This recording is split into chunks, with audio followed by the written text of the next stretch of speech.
Public health officials were aghast at talk of ending restrictions just as the first wave of COVID-19 cases was hitting New York City, threatening to overwhelm its hospitals.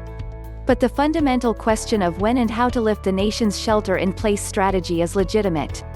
Deaths in the U.S. are expected to peak in about 3 weeks, a consultant to the Centers for Disease Control said Wednesday. What happens then? What's the plan? There are good reasons to lift the lockdown, provided it can be done safely, as soon as possible. The severe disruption to the economy affects rates of poverty and unemployment and adds to stress, all of which exacts a toll on public health, particularly on people who live paycheck to paycheck. The longer that disruption goes on, the more difficult it will be for the economy to climb back. At some point, a lockdown may become counterproductive, but where that point lies is difficult to quantify. Lifting restrictions too soon or too abruptly, on the other hand, will almost certainly trigger a second spike in infections, which could be just as deadly as the first.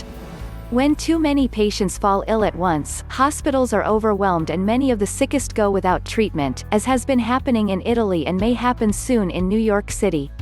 Stopping COVID-19 is out of the question, it's too highly transmissible, and herd immunity, when a high enough percentage of the population is immune, takes time to develop. Knowing when to lift the lockdown is difficult in part because so little is known about the COVID-19 virus, which first arose in humans only a few months ago, and testing is woefully inadequate in the U.S. as a result. Policymakers are working in the dark, says John Ioannidis, an epidemiologist at Stanford. He questions whether some aspects of the U.S. lockdowns are doing more harm than good. For instance, school closings, by sending kids home with their parents, might wind up increasing infections among older, more vulnerable members of the population. In the absence of data on the real course of the epidemic, he wrote in Stat News last week, we don't know whether this perspective was brilliant or catastrophic.